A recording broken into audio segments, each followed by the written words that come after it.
이 시간 저희들이 고린도전서 3장을 읽었습니다. 여러분 3장에서도 역시 1장, 2장과 연결해서 이 분열에 대한 얘기를 계속해서 하고 있습니다. 그러면서 동시에 분열로 있으면 안 되고 사람끼리 당을 지어서 나는 바울파다, 나는 게바, 나는 아볼로 이런 식으로 이렇게 교회 안에서 나누어져 있으면 안 된다라고 성경 말합니다. 그러면은 하나 되게 하는 것이 뭐냐? 성령이다라고 말하고 있는 거예요. 우리가 성령의 충만함을 받고 또 성령을 따라서 우리가 살아갈 때 우리는 하나 될 수 있다. 왜냐하면은 각자 믿는 자에게는 성령님이 계시기 때문에. 그래서 동일한 성령님을 가지고 있기에 성령으로 하나 될 수 있다라고 말하고 있음을 보게 됩니다. 여러분 고린도 교회는 이런 여러 가지 문제들이 있었습니다. 이렇게 분열되어 있는 것뿐만 아니라 음란한 문제도 있었고, 그리고 또 이렇게 법정 소송을 하고 이런 일들, 또 결혼 문제, 또 은사도 있어가지고 은사 문제, 내 은사가 크다, 누가 더 신령하다, 이런 여러 가지 문제들, 그런 여러 가지 것들, 부활에 대한 확신이 없어서 이런 것들. 그래서 실제적으로 여러분 이 고린도전서는 우리의 삶 가운데 실제적인 그런 삶 속에 예배자로서 우리가 하나님을 믿는 자로서 어떻게 살아가야 될 것인가를 가르치고 있다 그랬죠. 특별히 오늘 3장에서는 우리 안에 성령님이 계시는 것을 왜 알지 못하느냐. 그래서 우리 몸이 성전이다. 그래서 이 성령님을 더럽히고 성전을 더럽히는 이들은 멸망을 받는다. 막 분열되어 있는 그 상태에서 너희가 성령님이 계시기 때문에 하나 되는 자로, 세상의 지혜로 막 자기 욕심을 따라 살기 때문에 분열되는데, 세상의 지혜가 아닌 예수 그리스도가 지혜이시며 우리 주님을 따라서 하나 되는 그런 화목한 교회가 될 것을 말하고 있음을 보게 돼요. 몇 가지를 묵상하겠습니다. 여러분 바울 사도는 이렇게 말합니다. 3장 1절을 보니까 형제들아 내가 신령한 자들을 대함과 같이 너희에게 말할 수 없어서 육신에 속한 자 그리스도 안에서 어린아이를 대함과 같이 하노라. 예수는 믿었는데도 세상 사람과 똑같다라는 거예요. 세상의 논리와 세상의 가치를 가지고 그들의 기준을 가지고 교회 안에서 행하고 있다라는 거죠. 그래서 신령한 자들, 성령께서 이끄시고 영적인 그런 깊이가 있는 자들을 대함같이 너희들을 대하지 않는다. 너희들은 육신에 속한 자처럼 그렇게 내가 젖 먹는 어린아이처럼 그렇게 대하게 된다. 그러면서 너희를 젖으로 먹이고 밥으로는 먹이지 못한다라고 말합니다. 여러분 어린아이는 젖을 먹죠. 근데 어른이 돼가지고 젖을 먹습니까? 밥을 먹죠. 단단한 음식을 먹을 수 있는 상태가 아니기 때문에 젖으로 먹인다라고 말하고 있습니다. 그런데 왜 그러냐? 2절이 보세요. 내가 너희를 젖으로 먹이고 밥으로 아니하였노니 이는 너희가 감당하지 못하였거니와. 감당을 못해요. 하나님의 말씀을 던져주면 그 말씀을 소화해내지 못해요. 무슨 뜻인지를 몰라요. 어려워요. 그래서 그냥 젖만 조금 주고 영양가 없는 젖만 그냥 주고 만다라는 거예요. 그런데 지금도 마찬가지다라고 말합니다. 왜 마찬가지냐 그러면은 3절에 이렇게 말해요. 아직도 육신에 속한 자로다. 아니 성령의 사람이 돼야 되는데 그냥 육신에 속해요. 그래서 눈에 보이는 대로 생각나는 대로 자기 마음대로 그냥 세상 사람과 똑같은 그렇게 육신에 속한 자처럼 그렇게 행한다라는 거예요. 그럼 육신에 속한 자가 행하는 그 근거가 뭐냐면 바로 시기와 분쟁이 있다라는 거예요. 여러분 육신에 속한 자는 세상의 지혜를 가지고 살아요. 우리가 잘 아는 야고보서 1장 15절 이하에서 세상의 지혜는 첫째 마귀적이다 했죠. 마귀 악하고요. 그 다음에 정욕적이다. 자기 욕심을 가지고 자기에게 이익이 되면 행하고 이익이 되지 않으면 잘라내고 한다라는 거예요. 그리고 또 하나는 세상적이다. 세상의 논리와 가치다 했죠. 근데 하나님의 지혜는 성결해요. 화평해요. 관용해요. 양순해요. 그리고 긍휼이 있어요. 선한 열매가 가득해요. 거짓이 없고 편견이 없어요. 그리고 화평으로 심어 의의 열매를 거둔다라고 말하고 있죠. 그러니까 여러분 세상의 지혜와 하늘의 지혜는 완전히 다릅니다. 세상 지혜의 특징이 뭐냐면은 서로 시기와 질투가 있고 분열이 있다라고 오늘 말하고 있어요. 그래서 오늘 시기와 분쟁이 있으니 육신에 속하여 사람을 따라 행함이 아니리요. 하나님을 따라 예수님을 따라 살아야 되는데 사람을 쫓아가요. 그 사람 편을 들고 사람을 쫓아간다라는 거예요. 그래서 여기에서 이 교회가 바로 육신의 사람이다라고 말합니다. 바울에게 또는 아볼로에게 또 이렇게 나는 여기에 속한다라고 나눠져 있다라는 거예요. 여러분 아볼로가 누구였습니까? 이제 바울 사도가 3차 전도 여행 에베소에 있을 때 에베소로 가기 전에 거기에 아골라와 브리스길라가 에베소까지 따라왔죠. 잠깐 바울 사도가 이 안디옥 교회, 예루살렘 교회를 통해 안디옥 교회에 가 있을 때 이 아볼로라는 사람이 이제 에베소에 왔어요. 그래가지고 막 하나님의 말씀을 전하는데 브리스길라 또 아굴라가 보니까 아니 그가 성령을 받지 못한 예수 그리스도의 말씀을 증거하지 못하고 있는 것을 알게 돼요. 그래서 그들이 가르쳐요. 그러니까 아볼로가 그럼 나 고린도에 가야 되겠다니까 고린도로 보내게 돼요. 그래서 고린도 교인들한테 편지를 써가지고 이 브리스길라와 아굴라가요 아볼로 편지를 주어서 고린도 교회에 보내요. 고린도 교회 교인들이 보니까 편지가 왔거든요. 아 이런 형제가 왔다. 근데 이 아볼로가요 이 언변이 뛰어나요. 그래서 그 전에 2차 전도여행 때 바울 사도랑 일행이 세웠던 그 고린도 교회에서 아볼로가 사역을 해요. 그러다 보니까 이제 그 중에서 아볼로를 좋아하는 그러한 고린도 교회의 사람들이 생긴 거예요. 그리고 또 다른 사람들이 이전에 바울 사도가 교회를 세웠기 때문에 또 바울 사도를 좋아하는 그런 사람들이 생겨요. 이렇게 서로 분열되어 있었다라는 거예요. 그래서 오늘 바울 사도가 편지를 쓰면서 바울은 누구고 아볼로는 뭐냐?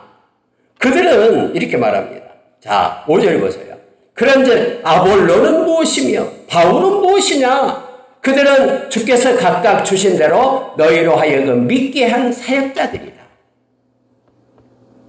그래서 나는 심었고 바울 사도는 심었고 아볼로는 물을 주었으니 양육했다라는 거예요. 근데 자라게 하시는 분은 하나님이다라는 거예요. 아무리 씨앗을 뿌린다고 씨앗이 저절로 난 게 아니에요. 하나님께서 자라나게 해야지만이 씨앗이 나죠. 아무리 물을 많이 준다고 해서 그게 자라난 게 아니죠. 하나님께서 그 물을 먹고 그 식물로 하여금 물을 먹게 하고 자라나게 해야지 자라난 거예요. 바울 사도가 이걸 얘기하는 거예요. 물론 씨앗을 뿌리고 나는 씨앗을 뿌렸고 아볼로는 그 교회 가서 물을 주었는데 그렇다고 해서 그것 때문에 자라난 게 아니다. 하나님이 자라나게 해야 자라난 것이다. 그래서 누구를 바라는 거예요? 아볼로 보지 말고 바울 보지 말고 하나님을 바라보라라는 거예요. 오늘날 교회도 마찬가지예요. 성도들이 목회자를 바라보면 안 되고 목회자는 단지 그들이 하나님을 바라보게끔 그들에게 이제 통로가 되고 그들을 권면하고 해서 하나님을 의지하게끔 하는 거예요. 여러분 교회는요 목회자의 제자가 아니에요. 예수의 제자로 만드는 거예요. 만약에 목회자의 제자로 만든다 그러면은 그것은 이단이 되는 거예요. 하나님을 바라보고 하나님께 더 영광 돌리고 지금 바울 사도가 그 얘기를 하는 거예요. 고린도 교회에 나는 누구 파다 하는데 이거 아무것도 아니다라는 거예요. 하나님을 바라봐야 된다. 자라게 하신 분은 하나님이다라고 말하고 있습니다. 자, 7절 보세요. 그런즉 심는 이나 물 주는 이는 아무것도 아니다. 아무것도 아니에요. 오직 자라게 하시는 이는 하나님뿐이시다. 그러니 하나님을 찬양하고 하나님을 경배하고 함께 연합하여 화목하면서 하나님께 예배를 드려야지 나는 누구 파다 하고 하면서 서로 싸워서는 안 된다라고 말하고 있습니다. 심는 이와 물 주는 이는 한 가지다. 각각 자기의 일한 대로 자기의 상을 받으리라. 이 하나님 앞에 가면은 하나님이 주신 대로 하는 거예요. 하나님이 나에게 주신 것은 내가 하나님이 주신 걸 가지고 그냥 하는 거예요. 왜요? 우리는 하나님 앞에 서야 되니까. 결산을 하나님 앞에서 해야 되니까. 하나님이 나에게 이걸 주었는데 아니 다른 사람이 이걸 해라고 한다고 해서 내가 이걸 따라가겠습니까? 나는 하나님 앞에 서야 되는데 사람 앞에 서는 것이 아니라 그래서 오늘 바울 사도가 얘기하는 거예요. 각각 다르다라는 거예요. 근데 각각에게 주어진 상은 하나님으로부터 받는다라는 거예요. 왜요? 하나님이 그걸 주었기 때문에.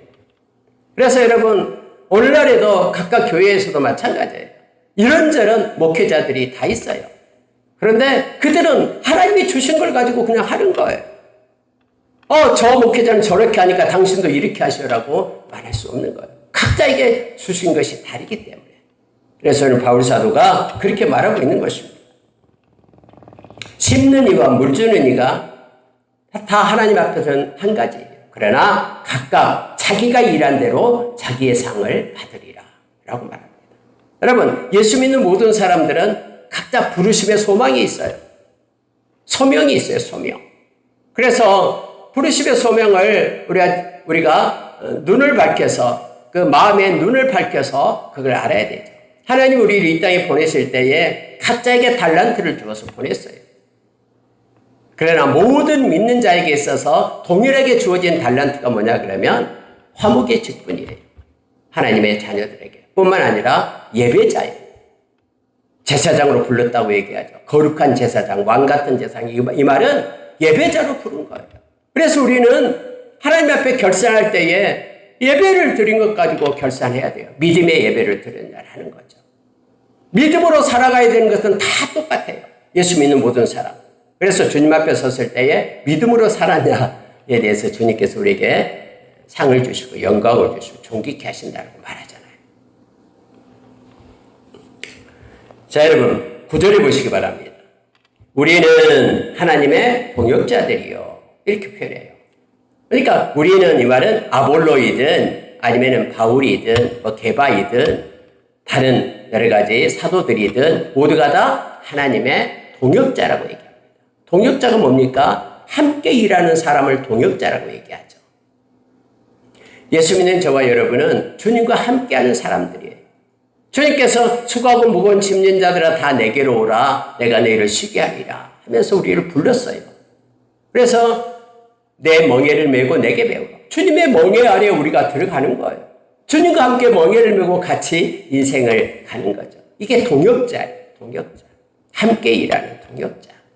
하나님이 우리의 동역자라고 말합니다. 그래서 우리는 하나님의 뜻대로 똑같은 뜻을 가지고 해야 되잖아요. 집을 짓는데 서로 사람들이 동역을 해요. 동역자들 같이 집을 져요. 그러면 서로 손발이 맞아야 되잖아요. 위에 지붕을 만드는 사람, 마당을 돌로 까는 사람, 또 전기를 만지는 사람들 다 하나의 집을 지어가는 동역자들이잖아요. 근데 서로 손발이 안 맞아가지고는 전기를 이렇게 해야 되는데 전기를 갖다 땅바닥에다가 하고 이러면 안 되잖아요. 서로 맞아야 되니까. 동역자. 우리는 하나님의 동역자. 따라서 우리는 하나님의 뜻과 마음을 가지고 살아가야 될 하나님의 동역자임을 성경은 말합니다. 그러면 너희는 하나님의 밭이요 하나님의 집이라. 그러면 동역자들이 일을 하는데 일꾼들을 얘기하죠. 그래서 여기에 이제 고린도 교회에 있는 그들은 하나님의 밭이고 하나님의 집이다라는 거예요. 그곳에 집을 세우는 그런 동역자들이다라고 말합니다. 자, 그러면서 그럼 어떻게 세울 것인가? 바울 사도는 이 얘기를 해요. 왜냐하면 우리가 인생에 집을 세우잖아요. 야고보서 1장 20절에서 저와 여러분은 지극히 거룩한 믿음 위에 우리 자신을 건축하라. 집을 세워라라는 거예요. 우리 인생의 집이에요. 우리 인생의 집은 하나님 앞에 와서 결산을 한다라고 오늘 성경은 말해주고 있어요. 자, 이거 들으면 무서워요. 보세요. 자, 12절에요. 만일 누구든지 금이나 은이나 보석이나 나무나 풀이나 집으로 이 터 위에 세우면 각 사람의 공적이 나타날 터인데 그날이 공적을 밝히리니 이는 불로 나타내고 그 불이 각 사람의 공적이 어떤 것을 시험할 것입니다.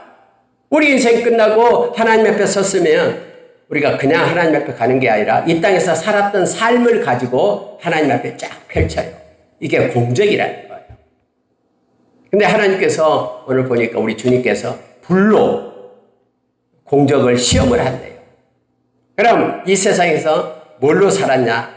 만약에 금이나 은이나 또 여기에 나온 보석이나 이걸로 가서 하나님 앞에 제가 이렇게 살았습니다 라고 하면은, 믿음으로 살았습니다 하면은 불로 이렇게 아무리 태워도 태워지지 않잖아요. 그럼 와, 네 잘했다, 공적이 남아있으니까 너 잘했다 하면서 우리 주님이 칭찬한다라고 말합니다. 상을 준다라고 오늘 말해요.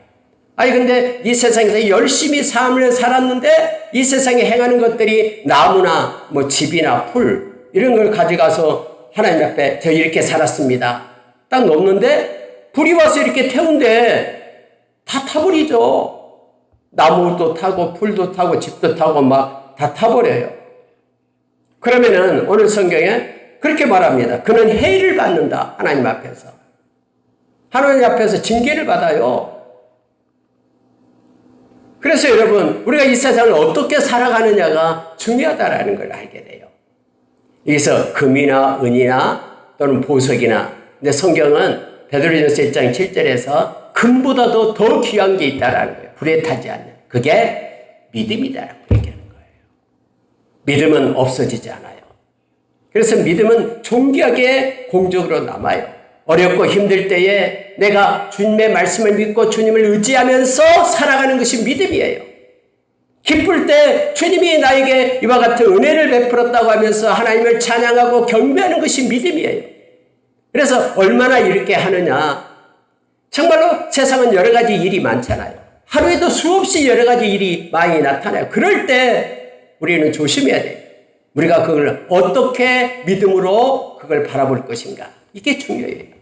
그럼 하나님 보시고, 아, 그래, 너가 그때 믿음으로 살았다면서 이 공적이 나타날 때요, 하나님으로부터 칭찬을 받고 상을 받는다라고 말하고 있습니다.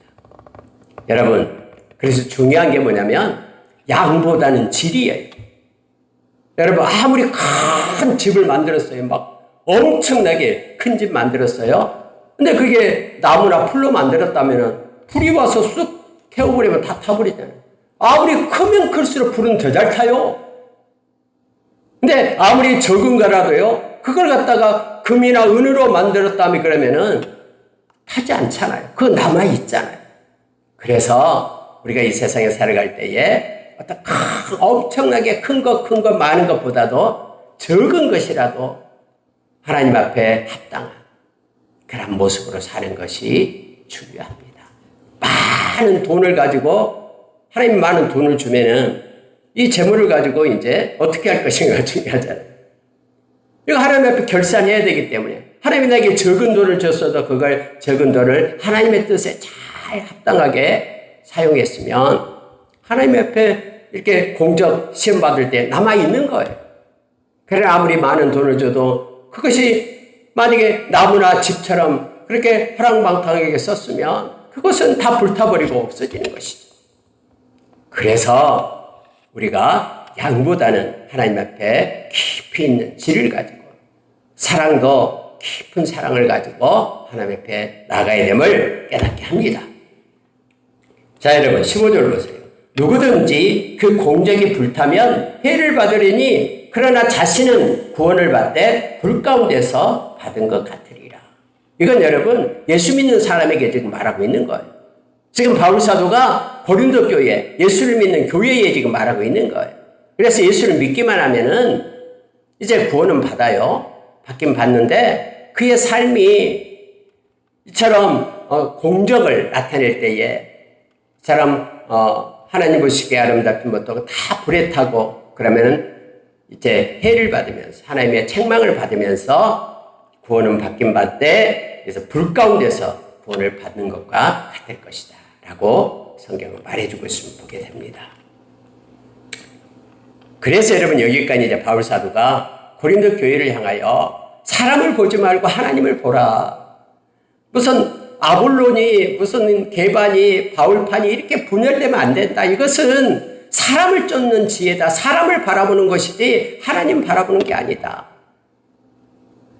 이 사역자 하나님의 동역자들은 아무것도 아닌데 잘하게 하신 분은 하나님이니까 하나님을 바라보라. 이것이 믿음이다라는 거예요. 이렇게 살면은 불에 타지 않는다라는 거예요. 금과 은과 보석과 같은 믿음이 이거고 사람을 쫓아다니면은 이것은 불에 타버리는 나무나 집과 같은 것이다 하면서 그러면 그렇게 사람을 보지 않고 하나님을 보려면은 우리가 성령의 사람이 되어야 된다라고 말씀하신 것이 바로 16절 이하예요.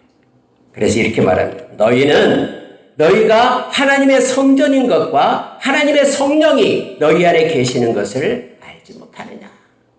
너희 안에 성령이 있는데 왜 성령을 따라가지 않고 육신을 쫓아서 살아가면서 서로 분쟁을 하며 분열을 하느냐라고 지금 말씀하고 있는 것입니다.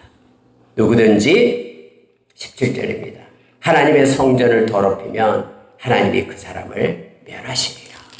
마음에 있는 성전, 성령님께서 마음의 중심에 계시고 우리가 구원의 날까지 성령 안에서 인침을 받고 성령의 인도하심을 받죠. 근데 성령을 쫓는 삶을 살지 않고 육신을 쫓는 삶을 살고 그래서 이 마음의 성전이 이렇게 더럽혀지면 하나님께서 멸하시겠다라고 말하고 있어요. 그래서 마음으로 믿어 의에 이르는 거예요. 이 마음이 하나님께 속하지 않고 마음의 가죽부대, 마음의 할례를 받지 않으면은 그 사람은요 구원에 이를 수가 없음을 성경은 말해주고 있는 거예요. 겉모습만 믿어서는 절대 안 됩니다. 우리가 로마서 10장 9절 10절에서 우리가 입으로는 주 되심을 시인하고 예수님이 나의 주인입니다. 마음으로는 부활하신 하나님께서 죽은 자 가운데서 살리신 그 예수 그리스도 그 부활의 주님을 마음으로 믿어야지만이 우리의 예수님의 보혈로 인하여 우리가 제사받고 하나님의 자녀가 된다라고 성경 말해두고 있어요. 마음으로 믿어 의에 이른다 라고 말합니다. 로마서 2장 28절 29절에도 우리가 표면적인 하나님의 백성이 아니라 이면적인 내면적인 하나님의 백성이 되어야 된다라고 말해주고 있습니다. 하나님의 성전은 거룩하니 너희도 그러하니라 해서 하나님께 속한 거룩한 자가 되어야 된다고 말합니다. 자, 이제 18절부터 마지막 절까지는요 무슨 얘기냐면은 지혜로운 자가 누구냐라고 말씀해 주고 있는 거예요. 자, 세상에서 자기가 지혜롭다라고 생각하는 사람은 어떻게 해야 되냐? 자기가 어리석은 자로 생각해야 된다. 그래야지만이 지혜로운 자가 된다. 왜냐하면 하나님이 개입하기 때문에 그래요. 이 세상 지혜에는 19절이죠. 세상 지혜는 하나님께 어리석은 것이다. 그래서 세상의 지혜를 가지고 살아가면은 분열과 시기 그리고 분쟁이 나타난다. 이거예요. 왜냐하면 하나님이 개입하기 때문에 세상 지혜로는 우리가 살아갈 수 없어요. 그래서 바울사도는 2장에서 내가 세상의 지혜를 버렸다. 아름다운 지혜, 아름다운 말을 버리고 성령의 나타나심과 성령의 능력으로 내가 사역을 했다. 그래서 우리는 계속해서 똑같은 말씀이에요. 우리는 성령으로 살아야지만이 이 험한 세상에서 우리가 하나님께 영광을 돌리고 예배의 삶을 살 수 있다라고 지금 바울사도 우리를 가르치고 있는 거예요. 다 세상 지혜는 자기로 하여금 자기 꾀에 빠지게 하시는 하나님이시다. 놀랍잖아요. 19절 다시 한번 읽어드릴게요. 이 세상 지혜는 하나님께 어리석은 것이니 기록된 바 하나님은 지혜 있는 자들로 하여금 자기 꾀에 빠지게 하시는 이라 하였고 막 자기가 지혜 있다고 하나님께 기도하지 않고 하나님의 마음을 가지고 행하지 않으면요 다 자기 꾀에 빠져요. 그래서 여러분 이게 바로 영적인 원리예요. 하나님의 백성은 성령의 인도하심을 받고 성령을 쫓아야 돼요. 그래서 성령의 생각은 평안이고 또 생명이에요. 그러나 자기 육신의 생각, 세상의 지혜로 살아가는 것은 멸망이다라고 우리가 로마서 8장 5절에서 우리에게 가르쳐 줍니다. 20절 보세요. 지혜 있는 자들의 생각을 헛것으로 아신다. 하나님은 그거 아무것도 아니다라는 거예요. 아무리 머리를 짜내고 막 골몰을 하면서 하지만 그거 다 헛것이다라는 거예요. 하나님께서는 헛것으로 아셔요. 우리가 여러분 예수님이 십자가에 못 박히실 때요, 막 대제사장들, 서기관들, 막 바리새인들, 장로들 모아가지고 머리를 짜내잖아요. 막 어떻게 하면은 이 군중들을 선동해가지고 예수를 갖다 죽일까? 근데 여러분 그들이 막 지혜대로 된 것 같잖아요. 예수님이 붙잡히고 십자가에 못 박히셔서 죽으시죠. 근데 여러분 그것 때문에 악한 사탄이 십자가에서 멸망을 당하는 거예요. 우리가 여러분 히브리서 2장 14절 이하에서 예수님이 십자가에서 약한 사탄의 모든 결박을 끊어냈다라고 말하잖아요. 그래서 십자가가 없었다면은 저와 여러분은 구원을 받을 수가 없었죠. 근데 우리를 다 구원해 주신 거예요. 악한 사탄이 예수님만 십자가에 못 박으면 끝날 줄 알았는데 아니요. 그들의 생각은 다 헛것이에요. 오히려 그것 때문에 악한 사탄이 결박을 당하고요. 그리고 악한 사탄이 우리를 끌고 가지 못하게끔 십자가의 은혜가 예수의 보혈이 악한 사탄을 결박해버리죠. 대신 결박해버려요. 그러니까 여러분 세상의 모든 지혜는요. 모두가 다 헛것이에요. 하나님 지혜, 하나님이 전지자, 하나님이 전지하신 하나님, 다 알고 계신 하나님. 헛것으로 하나님 만들어버려요.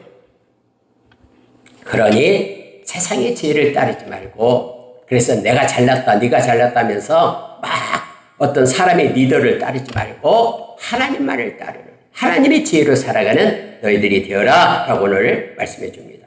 그래서 이제 결론을 냅니다. 자, 21절, 20절이요. 그런즉 누구든지 사람을 자랑하지 말라. 만물이 다 너희 것이니라. 하나님을 자랑해야지 사람 자랑하지 마라 라고 말해요. 그래서 22절 바울이나 아볼로나 게바나 이런 사람들 자랑하고 막 따라가지 말라라는 거예요. 와, 저 사람 대단하다. 저 목회자 대단하다면서 그 사람 따라가지 말라라는 거예요.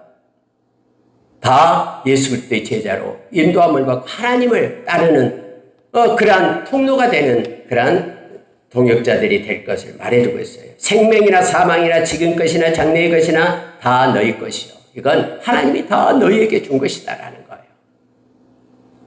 하나님이 주신 것이지 그것들이 너에게 주어지게 된 게 아니다. 그것들 다 너희 것이야. 하나님이 주신 거야. 너희는 그리스도의 것이요 그리스도는 하나님의 것입니다. 궁극적으로 모든 것들이 다 그리스도에게 속해 있고 그리스도를 통해서 하나님께로 가기 때문에 하나님 것이게 되기 때문에 하나님을 예배하고 하나님을 따르고 하나님을 살아가고 하나님을 믿는 믿음으로 살아라 라고 오늘 3장은 말해주고 있습니다. 3장을 우리가 쭉 묵상하면요 우리가 성령의 사람이 되어야 됨을 깨닫게 합니다. 우리 안에 성령의 사람이 될 때 우리는 서로 연합하여 하나 될 수 있고 함께 하나님께 예배자로 설 수 있음을 성경은 가르쳐 줍니다. 사람을 자랑하지 말고 사람을 따르지 말고 세상을 따르지 말고 세상의 어떤 일을 따르지 말고 행사를 따르지 말고 오늘 예수 그리스도 안에서 다 너희들에게 주어진 것이니 그것을 주신 하나님을 따르고 예배하고 예수 그리스도의 제자로 설 것을 오늘 성경은 가르쳐 줍니다. 저와 여러분이 그러한 사람이 되기를 원합니다. 함께 기도하겠습니다. 하나님 아버지 감사합니다. 귀한 말씀을 주셔서 고맙습니다. 세상의 지혜는 아무것도 아니고 시기와 분쟁만 나타낼 뿐입니다. 하나님으로부터 오는 지혜를 우리가 얻기를 원합니다. 그 지혜는 하나님 성령님께서 우리에게 주심을 믿습니다.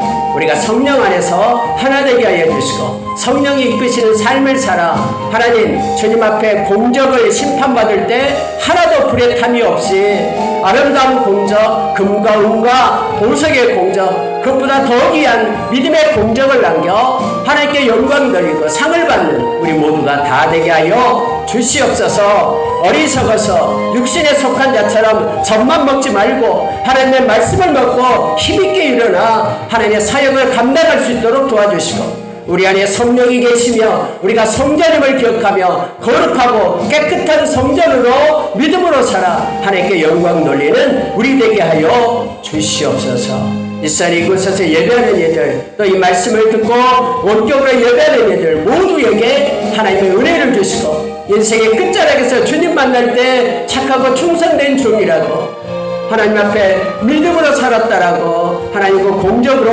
하나님 칭찬받고 영광받는 우리 모두가 다 되도록 은혜 베풀어 주시옵소서. 하나님 아닌 다른 것으로 주인 삼았던 것 다 내려놓게 하여 주시고 우리 하나님께만 영광 돌리는 주님과 동행하는 또 주님과 함께 아버지 하나님 주님이 주신 멍에를 메고 하나님의 동역자로서 삶을 사는 우리 되게 하여 주시옵소서. 주님께 감사드리며 예수님 이름으로 기도합니다. 아멘.